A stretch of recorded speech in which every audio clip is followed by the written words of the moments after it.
Listen, before you watch this video, I need you to like and subscribe, man. The goal is to get as many college coaches to this platform as possible to get these kids scholarships. So in order to do that, I need you to like and subscribe to this video and even share it.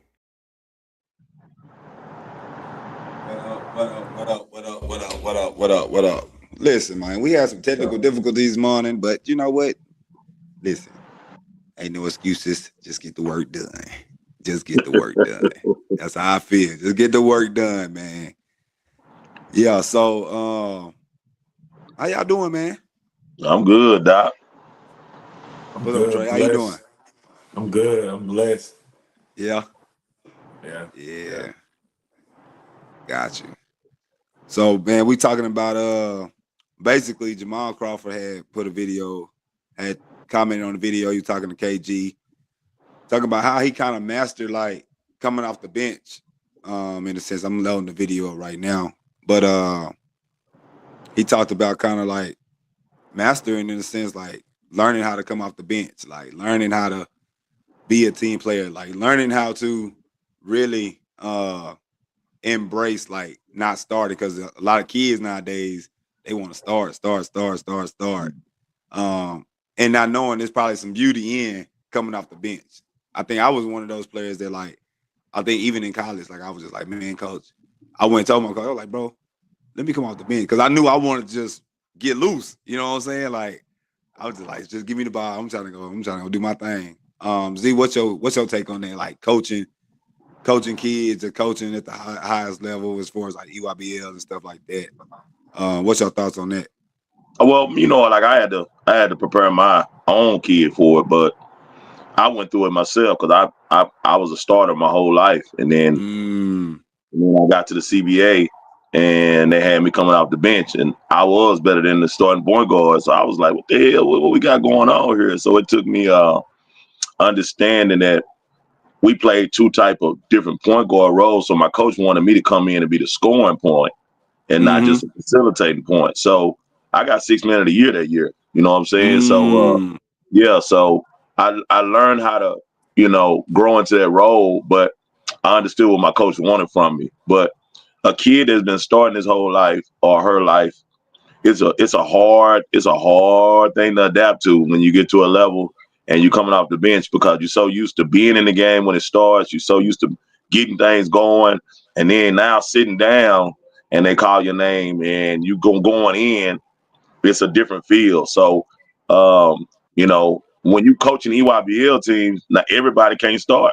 You got girls that's coming off the bench that are starters, you know what I'm saying, in their own prospective ways at their schools, you know what I'm saying? And so, I guess, I used to do it like a pecking order thing, as far as I did open run. We first get started up, let everybody understand who was who, you know what I'm saying? And like, and then let them girls fill each other out. So that when I did do my starting five, it wasn't no beef behind it. Like, oh, all right, she been busting my ass for a couple weeks now. You know what I'm saying? Like, it ain't really nothing I could do about that. You know what I'm saying? So, that's kind of how I went by with a pecking order. You know what I'm saying? But it's something that, like Jamal Crawford was definitely a starter on anybody's NBA team. So, looking at how good he was, and when you play the video of his mindset of how to get into another field of what he needed to do, that was elite thinking right there, man. That's just straight elite thinking, So, I think kids struggle with it when they know they're a starter and then they coming off the bench. I think those are the kids that struggle with it the most. They know they're a starter. Yeah.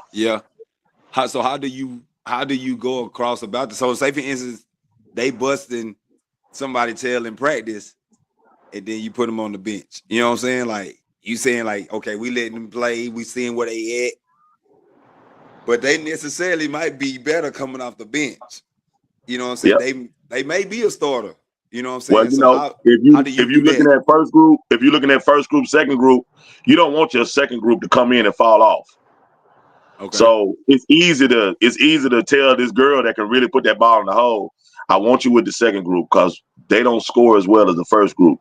And I want you to put that thing in the hole. Well, guess what? She gonna adapt to that. Like, okay, coach ain't gonna be tripping on these shots now. You know what I'm Yeah. saying? Like, yeah. So if you got somebody that like to put that thing up, it's hard to put them in with that first group.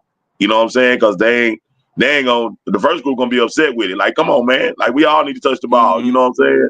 But the second group, usually when the second group goes in, you saw what Crawford said. He was in kill mode. These second unit dudes, and I'm a first unit dude. You know what I'm saying? Right. Like, you know, you dudes don't even belong with me. You know what I'm saying? Like, you know, so, you know, it's just, you got to put them in that mindset. You got to put them in that mindset to better go out there and go get done what you want to get done. You know what I'm saying? And then you can mix them in with the first group here and there, because they're gonna open it up for that first group if they got it going. Right. You know, if they got it going, they got it going. You know what I'm saying? So then you can mix them in and out, you know what I'm saying, with that first group. But I mean, it's just all about coaching and relationships. I really think you can get players to go into their role if you really make them understand. Now, if it's no clear communication, why I don't understand why coaches be upset when they don't have a clear communication with the kid or what they're trying to do. You know, I have kids come talk to me all the time, coach. He don't tell me nothing. She don't tell me nothing. She don't tell me why I'm coming off the bench. She don't even, you know, I don't understand, you know. So that's a coach's job to get that kid to understand, this is what I'm looking at. This is what I want from you. You know what I'm saying? And so the kid will have a clear cut communication and understand what that coach want from him. Got you. What's your thoughts, Trey? You got a couple teams. How's it like that in the grassroots area? Just it's everywhere. I agree with Z. It's a coaching thing. Like, you can get a kid, or you can get a player to buy in, and you tell them the game plan. Because like Z said, like, one way the player might be a real dominant scorer, and you like, hey, you gonna balance off the team when you come in if you get your shots off. But then you look at it like this. You look at it like two. Are you starting, or are you coming off the bench, or are you a backup player? If you're a backup player, that means, yeah, my first string's getting their reps, and then whenever they get tired, I'm putting you in. So your time is limited, your shots limited. That's a backup player. But if you're not a starter, eventually you're gonna work your way in, because once you get in, it's hard. Like I tell you, once you get in, it's gonna be hard to take you out anyway. So I look at it You talking about like too, if they producing?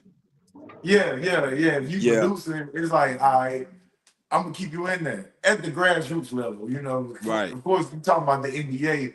You got another guy that's gonna go in there and produce just as much as you can produce. But at a high school and down, I don't look at, like, if you coming off the bench, you might just go perform better than everybody on that first string squad, and that's your unit now. You know what I'm saying? So I don't look at coming off the bench as a bad thing. I just look at it like Z said, it might be schemes, it might be a plot, it might be a game. It's just a game plan on what we got going on. Got you. So I'm about to go ahead and play this clip real quick. Like, when I was a sixth man, at first I was going into that summer, I'm like, yo, when we playing pickup, I'm not gonna play first. I'm gonna play second or third. I need to watch the game first. I need to get used to coming off the bench. Oh, wow. Because I'd never come off the bench before, right? Not consistently. So I started watching, and I had to trick my mind going, nah, you ain't as good till now you Superman. Let them have their show. Superman's coming in. When you come in from the bench and you know you're a starter in your heart, are you looking at the backup as like barbecue chicken, or you looking at it like meatloaf? Tell me about that level, because you're used to playing, and that first guy you play is steam. You already know what comes with that. Yeah, you know. Coming in, is the second guy? Yeah, he's done. It comes to the point, Ticket, where he's not even worried about stopping me no more. He don't even want to be embarrassed. He's like, yo, come on, don't be on that coming in. I'm coming in with that mindset. My coaches freed me. My doc said, yo, go get him. Wow. I'm like, I can go get him right now. I ain't got to go get him. Walk into it, you got to ease into it. Go get him. Your first place for you. Let's go. That frees me. I can do anything, right? And so with that confidence and with that mindset and that freedom and the actual game to back it up, man, I'm on one. And the whole second unit is built around you. Holy snap. So you got Chris Paul and Blake Griffin. They the man in the first unit. The second unit's all yours. Oh, wow. Go you do calling plays or plays being called for you? Yeah, nah, both. Oh, wow. Slice roll, which used to be Paul's play in Boston. Give it to me right there on the elbow. They did. That just gets me going. So my mindset was, okay, the end of the first quarter, I'm going to be out there with CP and Blake. They got their thing going. If I can get 2 or 3, a layup, a jumper, a free throw, a 3, whatever, I know the second quarter I already got a basket while they're sitting on the bench. Now I'm ready to roll. Now I'm going to have 10 or 12 before halftime. You and Lil Will really made this award like popular. Right. People used to actually have a fence to the six man. You know what I'm saying? Man, so what's your thoughts, man? Like, just kind of really just listening to it. And then, like, I thought it was, like, good just because, like, he kind of flipped his mind. I think a lot of people struggle with flipping their minds in certain situations. And even just life in general. Like, and this situation might not be as bad as I actually think it is. And they kind of, KG said it, like, they kind of popularized that award. Like, Ginobili winning it a few times. He won it a few times. Like, Lou Williams won it a few times. So, like, I even look at Courtney Williams on the links. Like, she's that type of player. Like, people that embrace that coming off the road. I feel like James Harden blew it up. Oh, yeah. James Harden blew that 6-man up. Like, I don't think nobody, well, I might be wrong. I don't think nobody was like big on that 6-man until James Harden came off on that Thunder team, and he was just like, everybody like, damn, that 6-man can't be that cold. Like, yeah. And that was, you might be right. I know Ginobili was one of the first ones, but I think James Harden really took it to another level. Nobody really knew who he was at the time. Well, I know he wasn't as big. He wasn't James Harden. It was that Thunder. He was young. And he coming out the bench. I'm like, damn, boy, that boy right there cold. Why he ain't starting? And then that's when people really started like, damn, no 6-man, that 6-man give you that bucket too, they gonna go off too. Yeah. Nah, I think that's what is one. So why do you feel like a lot of kids struggle with that? Parents.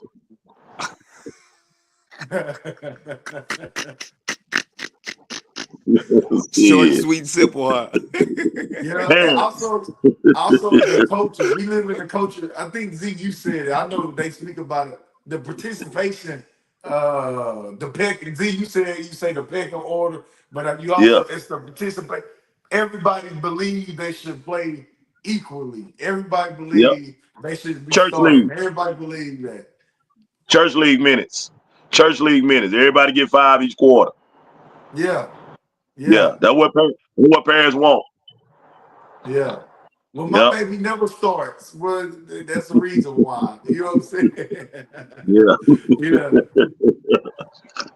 Hey, you know when you about to pick your starters, you, and everybody looking at you like, what about me? Like, yo, hey, come back and sit down, little homie.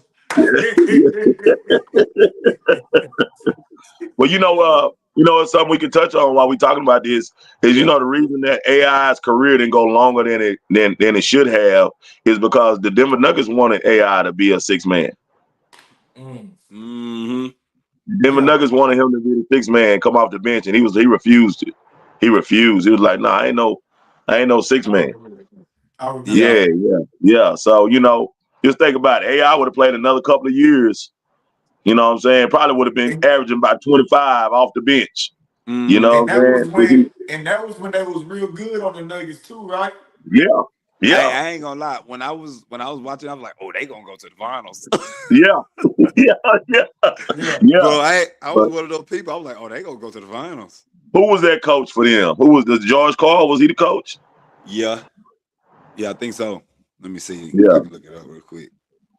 Yeah, but that was a big thing, man. I mean, AI he wouldn't do it. So, he stayed in the starting lineup, but he didn't play long after that because every other team that wanted him, they wanted him to do the same thing as well. Come off the bench. They wanted him to come off the bench, and he wouldn't take them roles. He wouldn't do it. That's why he ended up going overseas. Yeah. Yeah. Do you feel like that's what, if he would have embraced that role, do you think he would have played a little bit longer? He'd have played at least 3-4 more years. Yeah. He'd have played at least 3-4 more years. I think he still played 3-4 years after that. Because he went to but he wasn't playing much. Yeah, true. He wasn't playing much. I'm saying he would have been a perennial part of whatever team he was on, because he would have embraced that role. He was still gonna get 20. He gonna get 20 to 22 every night. Off the bench. Yeah, you know what I'm saying? So, You know, I just hated he didn't embrace it because I wanted him to be on them teams. Boy, that's one of my favorite players of all time. So I was like, come on, man, go on and do it, man. Like you, the Nuggets got a chance to go to the finals if AI going to do what he need to do. Like if he going to accept that role, you know what I'm saying? I think they had Billups. They had Billups. Yep. They have Andre Miller too at the time, or did they Kenyon Martin? Kenyon Martin and Melo. Yeah. That's the Felisa started the 5. It was you could have put somebody AI spot and let him come off the bench. Yeah.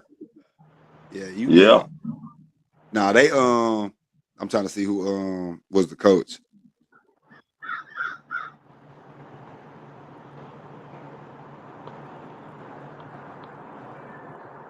Now, I know parents are the biggest problem with kids embracing that role because the coach and the kid can be in a great place. And then that kid go home and the mom and the dad would be like, why he got you coming off the bench? You better than such and such. And you know, all that's going on in that kid's mind. And so, you know, I always tell people all the time, that pillow talk can damage a team, boy. It can damage a team. I ain't lying, boy. That opening that door right before lights out. And another thing.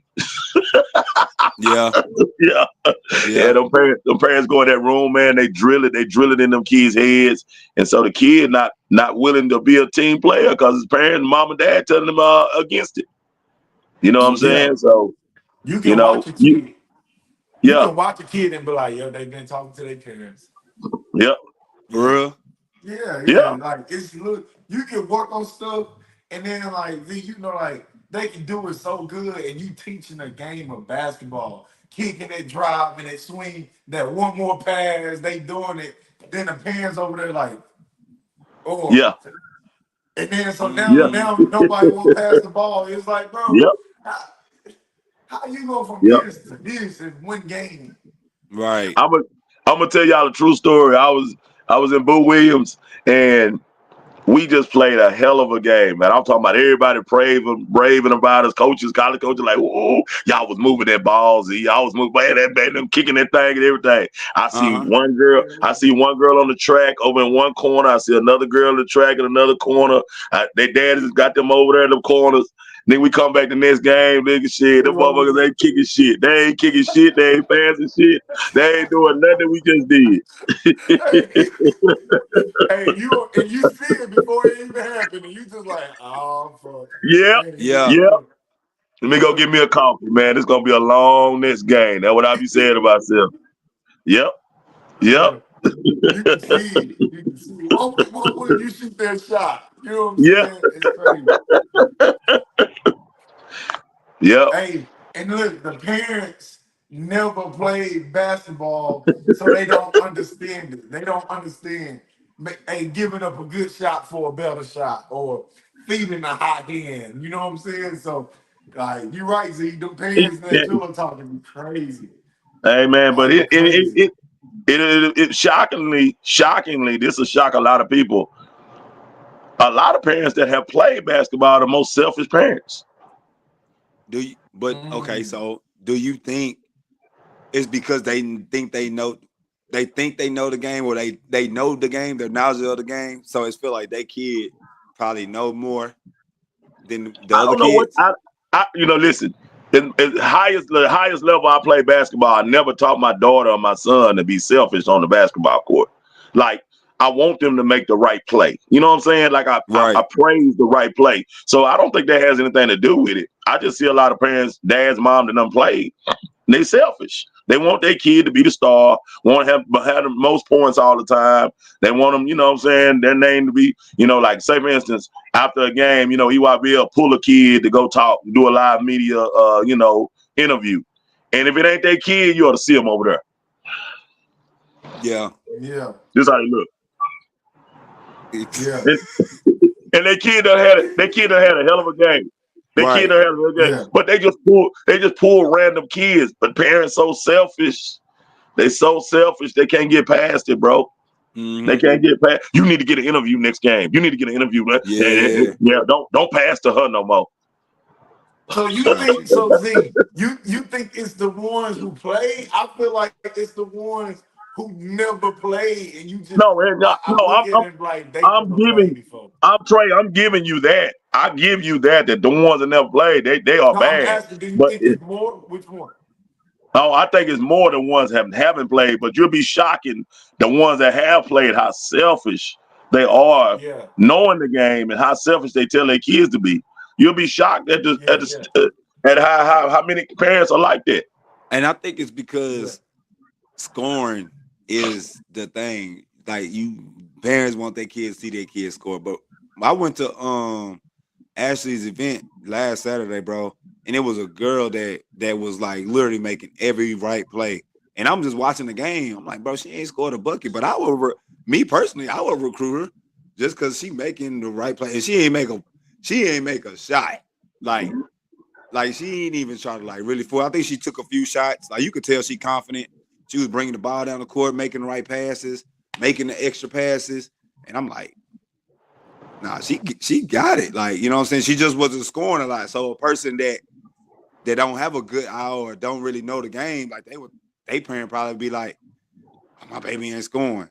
Like, you know what I'm saying? So it's just like really understanding and really embracing the process for the most part. Like, do you think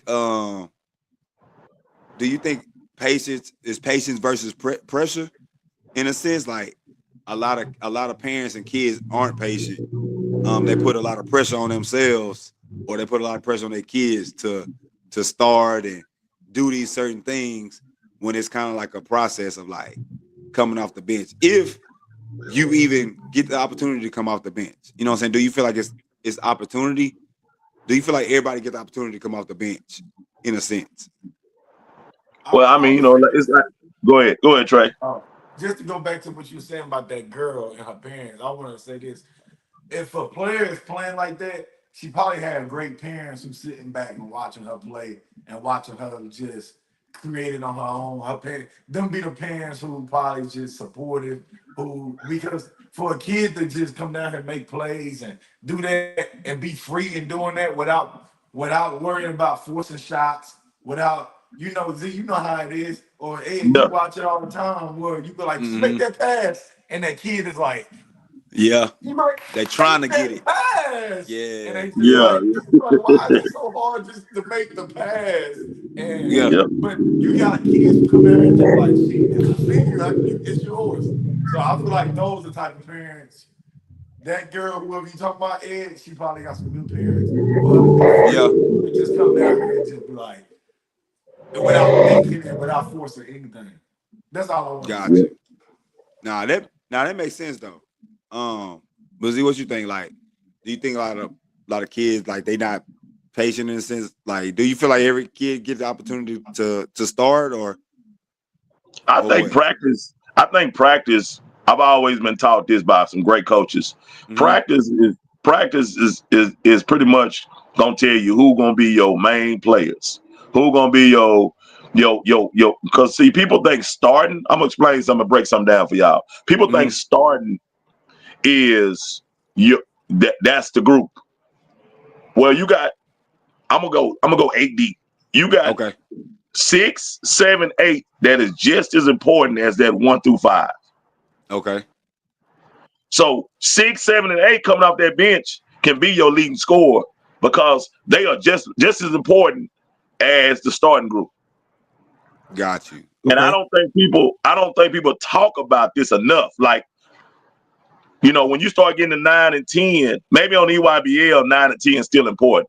But Right. maybe on Under Armour they're still important. If you got a loaded squad like FBC and all them, you know what I'm saying? Like you Mm-hmm. got top tier talent, you know what I'm saying? But Right. most teams probably have 1 through 7 and 8ish that can Mm-hmm. really, really play at the older level. At the Right. older level. We talking I'll say 16s and up. Okay. 16s and up, you know what I'm saying? So 6 and 7 and 8 could come in the game and bust your ass. Right. Okay. You see what I'm saying? So their minutes are gonna people, parents don't even understand this part. Their minutes are gonna look the same. Mm. Right,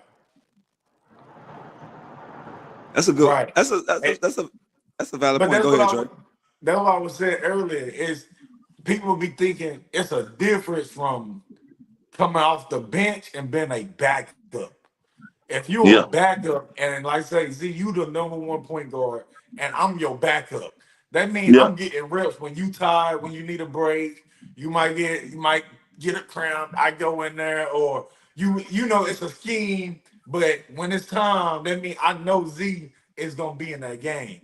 But when you coming off that bench, I'm not no backup. It's just it's a role. It might be a like Z said earlier, you might be able to get your rocks off a little bit more. But when it comes down to that fourth quarter, I don't expect to be sitting down, you know what I'm saying, and watching everybody else play because I didn't start the first quarter. yeah. You see what I'm saying? Mm-hmm. So Yeah. fourth quarter, I might play that whole game. I might play the whole fourth quarter. You know what I'm saying? Yeah. But if I'm a backup, fourth quarter, I know I'm not getting in that game for real, for real. At least Yeah. last 3 minutes of the game, I know I ain't getting in the game. You know what I'm saying? So I'm like, Mhm. all right, I know this is his spot. I'm the backup point guard. I gotta accept my role as this. But coming Mm-hmm. off that bench, man, whoever started the first half, you might not even see that court again for real, for real. Right. So I used to always tell kids this is one of my mottos. I used to say, it ain't who started, it's who finished the game. Thank you. Yeah. Because I'm Yeah. telling you, I done heard that. you I know, done heard that a few times. yeah, that was always been my motto because I learned that when I was a player. You can start all you want to, but if you're on that bench in prime time minutes, when things going down and you on the bench, then your coach, he ain't looking at you as being one of the ones to finish it out for him. You know Yeah. what I'm saying? And see, You know, so and tell me if I'm wrong, Z.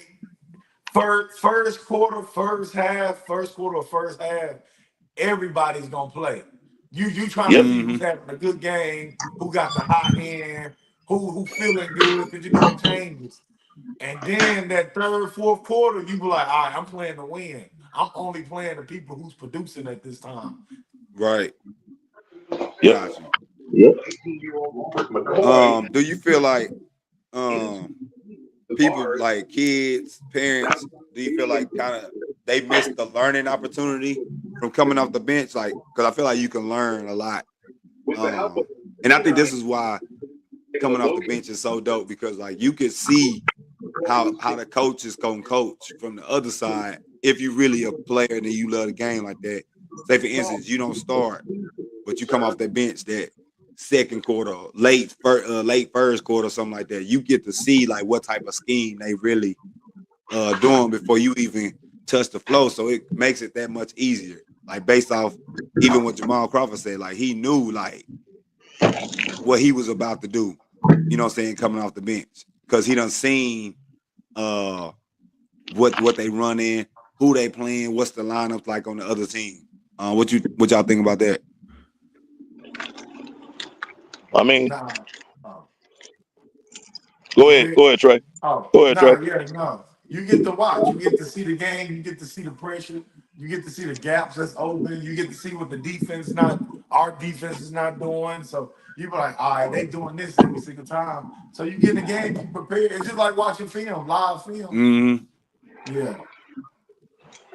Gotcha. Yeah, I just think though, you know, you look at Jamal Crawford, and you really can't compare a lot of kids to his situation Right. because you know what I'm saying, because Yeah.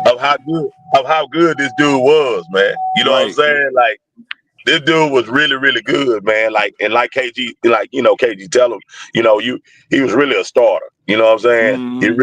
really was a starter, but it was such an instant bucket as a coach. You really just want the offense to go through him when he's in the game, and you know you can't do that when you got other millionaire superstars on the team. So Mm-hmm. you know what I'm Max saying. So you contract got guys. yeah. So you got to figure out the best. Lou Williams did it well as well. Lou Williams played the hell out that position as well. Lou Mm-hmm. was instant offense coming in the game. You know what I'm saying? And we can go back. Say I know y'all went to James Harden because y'all close to the YN era and all that. But let me tell y'all, yeah. Vinny Johnson for the Detroit Pistons, the microwave. That's what they called him. Soon as he took a knee at that scoring table, fool, and came in, go look up Vinnie Johnson for the Detroit Pistons, Bob. He was instant offense coming in. He wasn't no more than 5'11", 6 foot, maybe. Would murder you in an NBA game. The name Vinnie Johnson. So I think back in my era, we saw Vinny come off the bench. It was acceptable, bro. Look how cold this dude is coming in the game. You know what I'm saying? So, you know, my era got to see somebody do it as well that did it really, really well and was putting that thing up. So, you know, I just still go back to the coaching aspect of it. If you got a great relationship with your coach and he's explaining to you why we doing this, you know what I'm saying? And he gives you a great explanation of why we're doing it, and you're seeing why, and you're being productive in that role. I just don't see what the problem be. You know what I'm saying? I really don't. But you know, it be the parents though that give you the hardest problem with all that. When you've already got you've already got their kid to buy in, but then they go against the grain against what you got them doing. Mm-hmm. A lot of people, a couple people saying they talking about that Vinny. They know about that Vinny. Yeah. They know about that Vinny was instant. Yeah. Yeah. They know, they know about that Vinny. Yeah. Yeah. I'm telling you, man. I mean, you know, it's unfortunate that you know that we in an era now where starting is everything. You know what I'm saying? It's everything, and nobody even talks to these kids about the minutes. Like when I used to get parents and you got to have them meetings. I had them stat sheets and show them minutes. They were like, "Oh, she playing the same minutes as such and such." You see these minutes? Oh, it be quiet as a church mouse in there. The end when I get to talk about minutes. You know what I'm saying? Like, yeah, look at these minutes and look at her minutes. Yeah, yeah. Now, see, they might have you by the throat when you can show them the minutes like nowhere near. You know what I'm saying? Like somebody playing 32 minutes and the other one playing 6. You know what I'm saying? Yeah. No, but when them minutes 18 and 15 and you know what I'm saying, like 22 and 19, hey, you in the game. You in the game. You know what I'm saying? And then you'll get parents to say this, well, I want such and such to play with such and such. Why she ain't never in the game with such and such? Now I feel like that's not even the point. You can't even really bring that up because it's like who clicking at that time. Like, you know what I'm saying? Like you might not fit that situation at that time. You know what I'm saying? So I just feel like that's you can complain about men's, but playing with somebody is crazy. Like complaining about playing with somebody is kind of crazy. Cause it's like, bro, that might not even mesh right now, but what we got going. You know what I'm saying? So what do you think the long-term benefits are as far as learning how to play off the bench? Like how can you apply that to life situations? Well, I think the kids that have been in those situations, came off the bench and at top tier AAU teams. I wish we could do a statistic on this.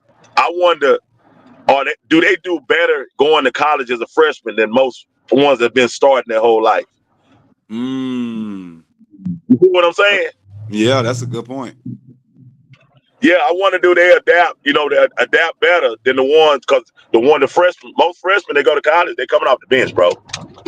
Yeah. You know what I'm saying? So, I don't care how good you are. I don't give a damn if you're a McDonald's. Unless you 6'8", you know what I'm saying? 6'5", 6'6", 6'7". Yeah, you got a chance to start. But just being a regular guard as a freshman coming into college, and you've been starting high school, AAU, and now you go to college and your jersey flipped to that white team every day. Yeah.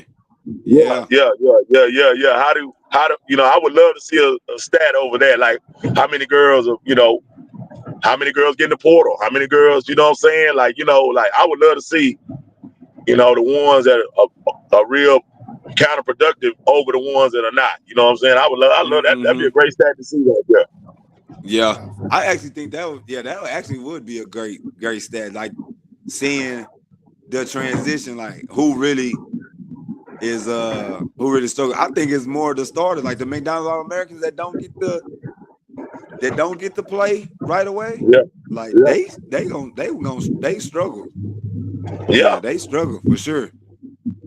My daughter went through it hard, dog. But she came into Tennessee with 5 other McDonald's, and none of them was starting. Yeah. You know what I'm saying? They all was on the bench. You know, because she already had 7 McDonald's down there. Oh, at Tennessee when she went? Yeah. What'd you say, Trey? I text y'all in that group chat. I gotta get out of here. I got that business to handle. Okay. All right.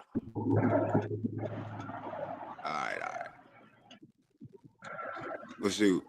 Yeah. All right, Z. So that'd be something to look into, Ed, to get a stat on that. You know, get some kids' opinions on how did they handle that transition, leaving high school, going to college. Yeah. Yeah, I'm definitely gonna look into that. Like, I think that'll be good. That'll be a good something to really look into for sure. Yep. Yeah. Yep. Well, shoot. All right, man. All right, man. I will see y'all next week. All right, boy. All right, now.